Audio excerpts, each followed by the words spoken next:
Ndabasuje mbifurije ibihe byiza mwebwe mwese mukunda kandi mukurikira uyu muyoboro twizere ko mumeze neza cyane tugarukanye andi makuru mashyashya imirwano yakamejeje tugaruka kubiri kubera ahitwa Ikarongi Kakenke Mutunda aho ngaho muri Kivu y'Amajyepfo rwose ibintu byakomeye cyane za Cyamate nibiki byahabereye nuvuga ngo aha hantu hagabwe ibitero bikomeye cyane cyane ndetse rwose hari n'amakuru agaragaza yuko hagabwe ibitero bya drone ku buryo hari n'abahaguye benshi hagati ya 23 y'igisirikare cya leta ariko higanjemo ingabo z'u Burundi ku buryo zazanye umujinya mwinshi w'umuranduranzuzi bamwe bakabihuza n'ibyabaye mu Burundi mu ijoro ryakeye ejo bundi ndetse ubwo hagabwaga igitero cya drone kubera ko nyine hajyagiye hatangazwa amakuru yuko haba habaye inkongi y'umuriro uturutse kuri circuit cyangwa se nyine ku nsinga z'amashanyarazi bigatuma mu bubiko bw'intwaro ahitwa Musaga haba hahinduka nyine umuyonga ku buryo intwaro zimwe na zimwe zabuze hagapfa n'abantu benshi nkuko mukanya ngiye no kubigarukaho kubera ko mukanya makuru ngiye kukugezaho ndakubwira ko amaze gutangazwa abaguye cyangwa se abishwe n'ibitero byagabwe mu bubiko bw'intwaro i Bujumbura bikarangira ndetse habaye hacitse igikuba ku buryo byanateje impagarara hagati y'ingabo mu Burundi ndetse hakaba na bamwe banamaze gutabwa muri yombi biteye bite rero nibyo tugiye kugarukaho ibyo byose rwose uko byakabaye n'andi makuru akomeje kugenda avugwa muri aka karere ariko cyane mu burasirazuba bwa Kongo no mu Burundi biteye bite nibyo tugiye guta tugarukaho mu kanya gatoya cyane reka twinjire mu makuru yacu mwese mbaha ikaze nizera ko mumeze neza cyane nukuvuga ngo mu gace kahitwa Karongi Kakenke Mutunda haguye abazarendo benshi n'abasirikare b'abarundi hitwa Bidegu ubu ngubu rwose nubwo kugeza ubu mbabwira iyi nkuru nta mirwano ihari nta rusaku rw'imbunda ruhari ariko ndakubwira yuko rwose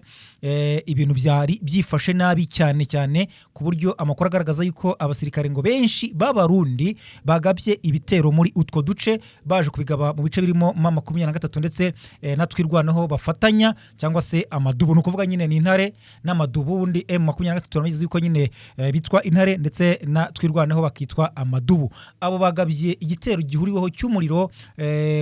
kuri 23 natwirwaneho ndavuga abarundi ndavuga FDLR ndavuga wazarendo na FRDC ariko amakuru agaragaza yuko hari umurindi munini cyane cyangwa se nyine hari imbaraga z'abasirikare b'abarundi benshi rero bakabihuza n'ibyabereye i Burundi kubera ko ibingibi nta nubwo byabaye aho ngaho nkubwira gusa Karongi Gakenke mu Mikenke na Mutunda cyangwa se naho ngaho Kiziba ahubwo ngo byagiye bigera ahantu mu gace ka Rundu kari hafi ya centre ya Minembwe bikaba byongereye ku bindi bimaze iminsi bigabwa mu bice bitandukanye birimo Gitavi Gakenke Karongi Karingi ndetse n'ahandi ahitwa Cyamate Rusabagwe aho naho humvikanye umuriro w'amasasu cyane ndetse n'ahitwa Ndunda hari imirwano ikomeye cyane aho nukuvuga ngo amakuru atugeraho aragaragaza yuko abarenga 14 ku ruhande rwa wazarendo n'abarundi ngo nibo benshi baguye muri imirwano bakaba rero bahasize umutwe bishwe n'abarwanyi cyangwa se bamudahusha batwirwaneho na 23 ku buryo basubijwe inyuma bubina bwiza hasi hejuru ubona ko ibintu bitaboroheye cyane ariko amakuru agaragaza yuko hakomeje kugenda hakorwa udutsindo tw'abasirikare cyangwa se ahantu hagiye hakorwa amabatayo adasanzwe mu bice byo muri Kivu y'Amajyepfo no mu kibaya cya Ruzizi muri rusange cyane cyane higanjemo ingabo z'u Burundi mu makuru yatangajwe biravuga ko ngo mu bagabye ibitero haba harimo n'abaturutse mu gice cyo mu cyerekezo cy'Uburundi bikumvikana ko rero ariyo mpamvu wenda bamwe batangiye kugenda babihuza ngo ibyabereye mu Burundi ngo byaba bifitanye isano kuko harayi humvikanye urusaku rw'ibiturika cyane ndetse bikaza kumenyekana ko haba hagabwe igitero cya drone ndaje nkubwira nuko kugeza ubu ngubu ubuyobozi buri gutangaza harimo n'ibyatangajwe noneho na Perezida Evariste Ndayishimiye hari byari yatangaje mu masaha yashize ya kare cyane ku munsi w'ejo avuga yuko mu bitero ko ibiturika byangije byinshi ariko ko bari gusaba Imana kugira ngo irengere Uburundi akavuga ko kandi igisirikare kiri gukora ibishoboka byose kugira ngo ibintu bisubizwe cyangwa se biba byajya mu buryo rero ibitero byabereye ahangaha mu gace ka Rundu kari hafi ya centre ya Minembwe bikaba byongera ku bindi bimaze iminsi nyine bigabwaho za Gitavi Gakenke Karongi Karingi Cyamate bigabwa n'ihuriro cyangwa se coalition ya FRDC abo barimo wazarendo barimo FDLR barimo n'ingabo z'u Burundi FDNB bari kuwatsa umuriro cyane kuri M23 muri iyi minsi natwirwa no kugira ngo babimure cyangwa se bakure mu bice byo muri Kivu y'Amajyepfo. Ubundi kuva M23 yatangaza yuko irakuye umujyi wa Uvira byagiye birushaho gukobera cyane, aho bagiye rwose ihuriro ry'uburi bitero bikomeye cyane, noneho bakanakoresha uburyo cyangwa se systeme yo gukoresha drone, kuko mu bitero byinshi biri kugabwa muri iyi minsi ntabwo ari gushira iminsi ine mu bitero biri kugabwa hatabonetsemo n'igitero cya drone ku ruhande rwa FRDC n'abambari babo. Aha rero akarere ka Minembwe kamaze iminsi cyangwa se kamaze imyaka myinshi karangwa n'umutekano muke uterwa n'ibitero by'ingabo za leta, ingabo za FDLR za Maimai. Aba Maimai bose kuba akababundi bakunze kuga bitero muri ya bice, babandi bitangwa ni Maimai, Mazembe, ya Kutumba, Biroza bishambuke n'abandi benshi cyane n'abanyatura bose bakaba bafatanya n'ingabo za leta muri iki gihe noneho kugaba ibitero mu bice bituyemo n'abaturage hariya imurenge, ariko babyita yuko bongo bari kubigaba kuri twirwaneho muri rusange. Rero kugeza ubu muri iyi minsi bwo bakaba baranagize ubufatanye bukomeye cyane n'ingabo z'u Burundi n'imitwe yitwaje intwaro nyine nkuko namaze kubikubwira, kugira ngo bagabe ibitero hariya imurenge. Uburakari rero bwari bwose mu bitero by'uyu munsi nkuko amakuru atugeraho, ku buryo ngo harashwe amatungo cyane cyane inka, ku buryo byagize ingaruka cyane mu bice bituwemo n'abaturage, ndetse bamwe bari batangiye no kuva mu byabo bahunga. Hakaba rero abaturage batuye muri bice bavuze yuko byakabije cyane kuva ubwo batangiye kumva inkuru yuko i Burundi humvikanye inkongi y'umuriro ku bubiko bw'intwaro, nubwo kugeza ubu amakuru yaje kugaragaza yuko haba habaye kuraswaho kwa drone, kuko nyine abatanze amakuru bavuze ko mu kirere cya Bujumbura aho hafi y'aho ngaho muri zone ya Musaga habanje kugaragara ibyokotsi mu kirere ndetse n'umuriro ugaragaza ibara ry'icyatsi, haza ako kantu kaza kumanuka aho ngaho mu nkambi cyangwa se mu kigo cya gisirikare kirimo ububiko bw'intwaro, nibwo haje kumvikana ibiturika byamaze amasaha agera muri 5-6 bidahagarara umuriro waka, ndetse kugeza ubu ngubu amakuru atugezeho nuko abamaze kugwa muri iryo sanganya bamaze kugaragara. Rero kugeza ubu ngubu perezida w'u Burundi Evariste Ndayishimiye yahishuye ko hari abarundi bahitanywe n'iturika ry'intwaro ryatewe n'inkongi. We yavuze ko yakomeje kuvuga ko ari inkongi y'umuriro, ariko abaturage bahari hafi yaho byabereye bakavuga yuko hari igitero cya drone. Yavuze ko rero iri sanganya ryibasiye ikigo cya gisirikare kiri i Bujumbura. Mu butumwa yashyize ku mbuga nkoranyambaga, Perezida Ndashimiye yihanganishije imiryango y'abarundi ndetse anavuga ko haguye abantu benshi, ariko ko bagomba kwihangana kandi ko bari gukora ibishoboka byose kugira ngo batange ubutabazi kuri abo ngabo, ndetse ngo bamwe bakaba batangiye no kugezwa mu bitaro kugira ngo bakomeze kugenda bitabwaho muri rusange. Kugeza ubu rero we yavuze ati ndashima ubumwe bwaranze abarundi, nkabizeza ko nta gikuba cyacitse, ko igihugu gifite ububasha bwo kwirinda, niko yatangaje rwose. Iyi nkongi rero we nkuko yabivuze ngo yabaye mu ijoro ryo ku munsi w'ejo bundi, ariko amakuru kugeza ubu ngubu yamaze gutangwa n'abaturage bahari bavuga ko ibitero byari ibitero kandi bikoresheje drone kandi zidasanzwe zitamenyerewe muri aka karere, kuko ni drone yabanje kuza bucece idasakuza, ariko nyuma bahaza kumvikana ibiturika mu buryo batigeze bumva, ku buryo ngo uyu munsi mu mujyi wa Bujumbura hirwe ituze, umutuzo udasanzwe ku buryo umuntu atakeka. Rero bamwe bakavuga bati ibi ngibi rwose byaba byaciye igikuba mu baturage, ku buryo nyine babaye nk'abagira ikikango nyuma y'ibyabaye. Hanyuma kugeza ubu umutekano wakajijwe kuri presidence, harunzwe abasirikare benshi cyane badasanzwe, nta muvuma nyine iri kugaragara cyane aho ngaho, ku buryo nyine ubona yuko hari ikintu cyabaye. Ubwo rero twavuga ko hano mu gihugu cy'u Burundi ibyaye byahabereye ntabwo ari ibintu bisanzwe. Ubundi kumva ko umujyi nyine wari wose warashwemo cyangwa se habaye ibiturika nka kuriya, ntabwo apfa kuvuga ko ari ikintu cyoroshye. Uko byagenda kose ni ikintu kiba kidasanzwe. Rero ubundi Bujumbura ni umujyi twavuga ko ari umujyi muto, ariko nyine utuwe cyane n'abantu benshi. Hariya rero ni byabereye mu majyepfo, hariya muri zone ya Musaga, ni mu birometero bivuga ko ari ibirometero 3 cyangwa 4 uvuye mu mujyi rwagati i Bujumbura. Reka tujye mu yandi makuru mu burasirazuba, n'ubundi tujye mu yandi makuru arikomeje kugenda avugwa. Tubabwire yuko rwose aha Minisitiri w'Ububanyi n'Amahanga ndetse n'ubutwererane w'u Rwanda Ambasaderi Olivier Nduhungirehe yibukije Repubulika ya Demokarasi ya Kongo ko mu gusenya umutwe wa FDLR hakeneye ibikorwa bifatika byo ku butaka, aho kuba imvugo zirimo gusa ubusa. we niko yatangaje kuko mu minsi ishize twumvise umugaba mukuru wungirije w'ingabo za Repubulika ya Demokarasi ya Kongo Alex Sangani yatangaje yuko mu bikorwa bagiye gukora vuba aha ngaha harimo kuba basenya burundu umutwe w'iterabwoba wa FDLR nk'uko babisabwa mu biganiro bihuza u Rwanda na Repubulika ya Demokarasi ya Kongo byi Washington DC muri Leta Zunze Ubumwe za Amerika. U Rwanda rwarusabwa gukuraho ingamba z'ubwirinzi rwashyizeho kubera nyine kutizera umutekano warwo bitewe nuko ruvuga yuko Kongo ifatanye n'umutwe wa FDLR unagizwe na bamwe mu bagize uruhare muri jenoside yakorewe abatutsi mu Rwanda mu 1994 bakajya mu mashyamba ya Kongo guhungabanya umutekano no gukomeza ibikorwa byo kwica abo mu bwoko bw'abatutsi hariya bafatanya n'indi mitwe itwaje intwaro ndetse noneho muri iyi minsi bagafatanya na leta ya Kongo mu kurwanya umutwe wa M23. Ibyo rero u Rwanda rukavuga ko bigomba kuba byakurwaho Kongo igakareka gukorana na FDLR noneho igasenya uyu mutwe bityo u Rwanda narwo rukaba rwakuraho ingamba z'ubwirinzi. Ibyo u Rwanda ruvuga ko byananiranye kubera ko Kongo yakomeje gukorana n'abangaba bakora ibikorwa bibi. Hanyuma uyu mukuru wa diplomasi y'u Rwanda yatangaje ibinyuma yuko Kinshasa iheruka gutangaza ko nyine yatangije ibikorwa byo gusenya FDLR mu rwego rwo gushyira mu bikorwa amasezerano ya Washington DC muri Leta Zunze Ubumwe za Amerika yasinywe n'u Rwanda ndetse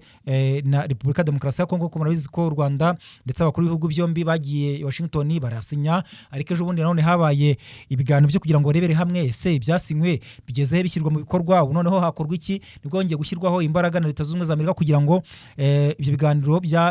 ibyo byasinywe bibe byashyirwa mu bikorwa muri rusange, hanyuma impande zombi zikagira ibyo zisabwa, ariko Kongo ikaba rero yarakomeje kugenda isabwa kuba yasenya uwo mutwe. Uyu rero hanyuma umugaba mukuru w'ingirije w'ingabo za Kongo nk'uko nari maze kubikubwira Lieutenant General Jacques Chaligonza ubwo yari mu mujyi wa Kisangani yari yasabye abagize FDLR kwitanga kugira ngo boherezwe mu Rwanda, ati rwose ku bushake cyangwa se ku gahato bagomba, ndavuga aba FDLR bagomba gushyira intwaro hasi, ntabwo dushaka kumena amaraso, bagomba kwitanga bagasubira iwabo mu Rwanda, Kongo si wabo. Ayo magambo rwose yumvikanaga nkaho bafite ubushake, ariko Kinshasa ikavuga ko icyiciro cya mbere cy'ibikorwa byiswe ibyo guhiga FDLR cyo gushishikariza abarwanyi b'uriya mutwe cyarangiye neza ndetse yijeje ko abatazitanga bazajyanwa Ikisangani kugira ngo bahacumbikirwe by'agateganyo, mu gihe nta murwanyi n'umwe wa FDLR leta ya Kongo Kinshasa iragaragaza ko yishe cyangwa se ngo imufate. Minisitiri Nduhungirehe yayisabye kuva mu magambo atagize icyo amaze ahubwo ikagaragaza ibikorwa, ati rwose mureke ayo magambo atishyirwa mu bikorwa ry'amasezerano ya Washington yerekeye amahoro n'uburumbuke, risaba ibikorwa bifatika bigaragara ku butaka aho kuba amagambo arimo ubusa. Amasezerano ahora atuzuzwa, ubukangurambaga budashira cyangwa se urujijo rwa guverinoma ku bijyanye no kubaho kw'abajenosideri ba FDLR n'ububi bwayo, ati ibyo ngibyo rwose ayo magambo agomba kuba yahagarara. Ni ibyatangajwe rero ni ibyatangajwe na Minisitiri ubanye n'amahanga n'ubutwererane w'u Rwanda Ambasaderi Olivier Nduhungirehe avuga ku bitangazwa na Kongo, kuko n'ubundi si ubwa mbere Kongo itangaza yuko yabigiye gusenya FDLR ariko bikarangira n'ubundi nta kibaye, yewe no butegetsi bwa Joseph Kabila byagiye bitangazwa ndetse bakanafata n'ingamba, ariko ugasanga ntabwo hagize igikorwa. Hari n'ibyigeze kuba by'uko u Rwanda rwahuriranye na Kongo mu gusenya FDLR, ariko Kongo ikagenda ivugwaho kuhishira aba FDLR aho bagiye kubatera, ugasanga barabwiye bati mwitegure muhunge, ndetse no kubambika impuzankano zabo ku buryo bita abakongomani, ndetse no muri iyi minsi biravugwa ko hari bamwe mu FDLR baba barambitswe impuzankano kugira ngo akomeze bajijishe yuko baba ari abanyekongo. Ibyo byose rero kaba byica inzira y'amahoro igamijwe hagati y'ibihugu byombi, no kuvuga u Rwanda na Repubulika ya Demokarasi ya Kongo. Hanyuma reka tujye mu makuru avuga mu burasirazuba bwo hagati. Tehran na Tel Aviv byongeye kuba intumbero y'ibitero cyangwa se byongeye kuba isibaniro mu bitero bikomeje guhungabanya impande zombi. Ni ukuvuga nyine tuvuze Tehran na Tel Aviv, Iran ndetse na Israel, umuriro ukomeje kwaka ku mpande zombi. Amerika iratangaza ngo intambara irangira mu byumweru 2-3, ariko twaje kubona twumva igiturika cyangwa se harashwe misiri ikomeye cyane nko mu mujyi wenda nka Haifa muri Israel, nka Tel Aviv, nka Yerusalemu, ibikorwa runaka cyangwa se nka etage runaka idasanzwe irarashweho. Ibi byose ugasanga bisubije inyuma gahunda zo kurangiza intambara. Twaje twumva ngo Amerika yohereje ingabo burasirazuba bwo hagati, yohereje amato, twaje kumva ngo hagaritse ikoranabuhanga ryo mu kirere bigendanye no kurasa rya Iran ukumva ko ingamba zo gufata ingamba zikomeje ku mpande zombi mu gukaza iyi ntambara aho kugira ngo ibe yarangira. Hanyuma kugeza ubu ngubu rero ku munsi w'ejo nibwo IDF ingabo za Israel zagabye ibitero bikomeye cyane byo mu kirere mu murwa mukuru wa Iran Tehran, rwose mu ijoro ryakeye mu gikorwa cyongeye kugaragaza ubukana bubi cyangwa se kw'intambara ikomeje kugera ku rundi rwego. Aha ni ukuvuga ngo nk'uko IDF yabitangaje, ibyo bitero byari bigamije gusenya ibikorwa remezo bifitanye isano n'ubutegetsi bwa Iran, cyane cyane ibice bikekwaho gukoreshwa mu bikorwa bya gisirikare cyangwa se mu migambi y'umutekano w'imbere mu gihugu. Icyakora Iran ntabwo yahise itangaza niba hari abapfuye cyangwa se abakomeretse cyangwa se niba hari ibyangiritse ku buryo bugaragara. Hari abavuze yuko rero Israel yakoze ibi ngibi kugira ngo yihimure cyangwa se yihorere, kubera ko hashize iminsi 4 Iran irasa igaba ibitero by'umuriro bya misile hariya i Tehran, Haifa, Tel Aviv, ni Tel Aviv, Yerusalemu ndetse no muri iriya migi ikomeye nyine yo muri Israel. Ibyo rero bikaba byarahungabanyije cyane Israel, ikabona yuko ibintu bitoroshye na Amerika, bavuga bati reka turebe ko twahungabanya cyangwa se twaca intege ibikorwa remezo bikomeye cyane cyane bikomokaho imbaraga za gisirikare muri Iran, turebe ko nibura basubira inyuma. Ndetse ibyo mu kwihimura gutyo Israel mwabonye ko yanagabye ibitero Lebanon cyangwa se Liban, hariya bashaka umutwe wa Hezbollah usanga ufatanya n'igisirikare cya Iran mu kugaba ibitero kuri ku birindiro Amerika ifite mu bice byo mu burasirazuba bwo hagati ndetse no ku bice byo muri Israel muri rusange. Uyu mutwe kandi ukaba uri kugaragaza imbaraga zidasanzwe ku buryo babona yuko kutawuca intege byaba bihangayikishije cyane. Hanyuma rero ibitero byakurikiwe n'igisubizo cya Iran cyangwa se Iran nayo igaragaza nyine gusubiza, aho yohereje misile 3 ku butaka bwa Israel zatewe mu bihe bitandukanye cyangwa se mu masaha agiye atandukanye, ibigaragaza uburyo nyine impande zombi zikomeje kwatsanyaho umuriro udashira, ndetse rwose ukabona yuko impande zombi zihagaze bwuma. Mu nkengero z'umujyi wa Tel Aviv hariya muri Israel, imwe muri izo misile yakomerekeje abantu benshi, rwose amakuru agaragaza yuko abarenga 14 nibo babanje gutangazwa, nyuma yaho havugwa 20, ndetse hakaba n'amakuru avuga ko abagira muri 4 baba bishwe n'ibitero bya za misile byarashwe na Iran muri rusange. Hanyuma rero kugeza ubu mwuka ukomeje kuba mubi cyane, amagambo akomeje kuba menshi ku mpande zombi. Iran iratangaza yuko idateze guhagarika iyi ntambara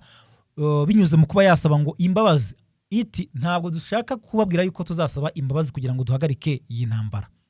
ntabwo dushaka kwerekana ko Amerika ifite imbaraga kurusha iza Iran, ndetse ntabwo dushaka kwerekana yuko kuba Amerika yaratwiciye abayobozi ndetse n'abandi bafite icyo bavuze mu buyobozi bwacu hari icyo byaduhungabanyijeho. Ahubwo icyo dushaka kwerekana ni imbaraga dufite ku bijyanye no kwihagararaho no kurwanirira igihugu cyacu, no kwereka Amerika yuko yibeshye ndetse yanabeshya amahanga itangaza yuko ngo abaturage badafitiye icyizere ubuyobozi kubera ko ngo bukora ibikorwa bibi. Ahubwo kuri ubu ngubu turashaka kwereka Amerika yuko ngo abaturage bafitiye icyizere ubuyobozi kandi yuko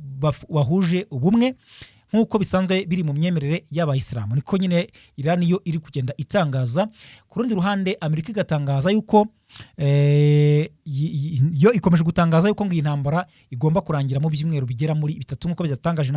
na Mark Rubio, minisitiri w'ububanyi n'amahanga wa Amerika, avuga ko iyi ntambara ngo igiye kurangira mu byumweru bigera kuri 3 mu buryo ngo ubwo ari bwo bwose bushoboka. Kugeza ubu nabyo birimo urujijo iby'ayo magambo, baribaza bati Amerika yo yaba igiye gutsindwa intambara cyangwa se yaba igiye kugera ku ntego zayo cyangwa se yaba igiye gutumizaho bya bihugu bitandukanye kugira ngo bafatanye kujya mu nzira y'ibiganiro na Iran kugira ngo amahoro n'umutekano aboneke, dore ko n'abaturage bo muri bice by'umurasirazuba bwo hagati bamaze iminsi birara mu mihanda bamagana iyi ntambara, bamagana Amerika bavuga ko yateje akaga muri bihugu bitandukanye by'umwihariko Iran, kandi ko abakomeje kubigwamo ari abaturage b'abasivile b'inzirakarengane. Ibyo byose rero ndetse n'abigaragambije bari mu gihugu imbere muri Leta z'Ubumwe za Amerika, rwose mwaranabyumvise yuko hari n'umuyobozi weguye mu nshingano ze avuga ko atifatanyije na Amerika kuba yarashoje intambara kuri Iran kandi ko biteje inkeke. Ku ruhande rwa Israel yo iravuga yuko uko byagenda kose abakomeza gukora ibikorwa bibi bagaba ibitero muri Israel bafatanyije n'abanzi ba Israel, ni ukuvuga abavuza abanzi ni imitwe nka y'Abahuti, ya Hezbollah, ya Hamas, kandi ko ngo bagomba kugira icyo bakora cyose kugira ngo berekane ko baca intege umwanzi cyangwa se utera inkunga akanafatanya nabo bagizi ba nabi bahemukira Israel nk'uko yabitangaje. Nguko rero ko ibintu byifasha hariya mu burasirazuba bwo hagati, intambara yo irakomeje. Dukomeje kubakurikirana amakuru yuko ibintu byifasha akantu ku kandi, intambwe ku ntambwe, kugira ngo tuyabagezeho. Mukomeze kugira ibihe byiza. Ikintu twabasaba cyo ni kimwe rwose, no gukora subscribe kugira ngo dukomeze kwaguka kuri uyu muyoboro. Ikindi mugakanda like, mugakanda share kugira ngo musangize abandi ibiganiro byacu, mukanaduha comment cyangwa se nyine ibitekerezo kugira ngo tugire byinshi twunguka mu byo tugenda tubagezaho. Mukomeze kugira ibihe byiza, Imana ibarinde.